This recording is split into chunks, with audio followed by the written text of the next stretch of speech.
when you have opportunities, whether it be at Daytona or Talladega or this year back into the oval of Indy, you kind of started licking your chops a little bit, like, hey, this is where we really get to shine.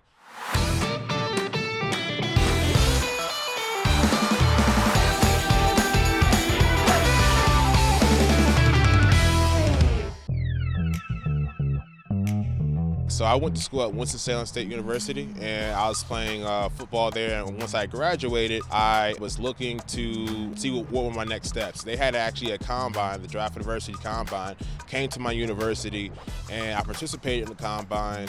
And that's how I got exposed to the sport itself. I was not aware of NASCAR. NASCAR was nowhere on my radar. I did not know anything about a pit crew.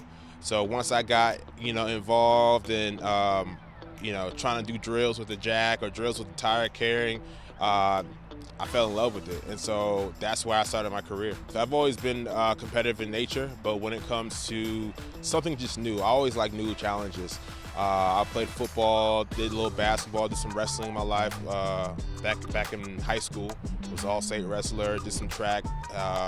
And with all that, it's like, okay, stick and ball sports are, I'm very familiar with that, but when it comes to kind of a foreign object like a jack, I'm like, what is this? And one pump gets a whole car up? Wow, like I can do it faster and get paid for it? Like, sure, sign me up. So yeah, that's what, and I enjoy the adrenaline. The adrenaline is like something I've never experienced before. When I did my first pit stop, my hands were literally shaking, and that just drew me in even deeper into the sport itself. So.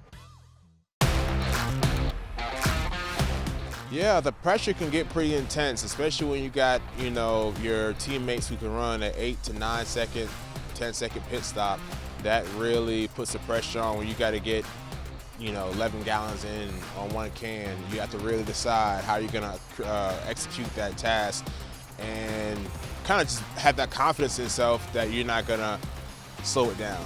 Being on pit road and they're trying to complete a fast stop and they're waiting on fuel, that's not the best of feelings. So as far as preparation, of course, you have to be a bit of a stronger guy. Those gas cans are weighing anywhere between 93 to 97 pounds at times too. So yeah, they can get pretty heavy, and it's moving weights, fluid weight. So the can is, a fixed structure, but then you have the fuel inside that if you're stepping too far left, too far right, and you're not in control, it can really take you for a ride. So especially when you're chasing down a car going 30, 40 miles per hour to a stop.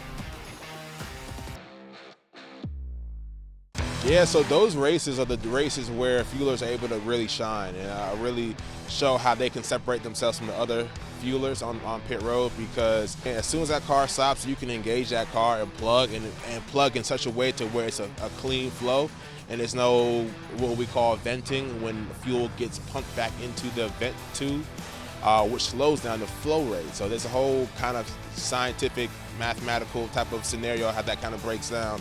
And when you're able to do that and execute down a high level, you are able to have an opportunity to separate yourself from the rest of the field. And so I love it. I love those opportunities. Fortunately, last year with the team I was working with, I ended up running a road course race, which is very fuel dependent. So that is a kind of big notch in my belt as a fueler. And when you have opportunities, whether it be at Daytona or Talladega or this year back into the oval of Indy, you kind of started licking your chops a little bit, like, hey, this is where we really get to shine. For instance, this weekend in Martinsville is more on the guys who are changing the tires and getting fast pit stops. And I just got to stay out the way and keep the car filled, which I'll be probably one can every stop. But those fueler races, road course, and 2 miles plus racetracks, yeah, you kind of get up for that one. And you talk about nerves, yeah, nerves get going, because they'll do a pit stop where it's just fuel only, and you're the only person on pit road. So it's like it's all on you, all eyes on you. You got your mama looking from the couch, type of thing. Like everybody's looking. So that's a pressure I don't want to know. Like that. Yeah. No. So and we're the only position that has that type of play where you're the only person on pit road. Like you're stepping out in front of that car. That car is it's just you and the driver. That driver needs to stop a certain way so you can engage and make it as quick as possible.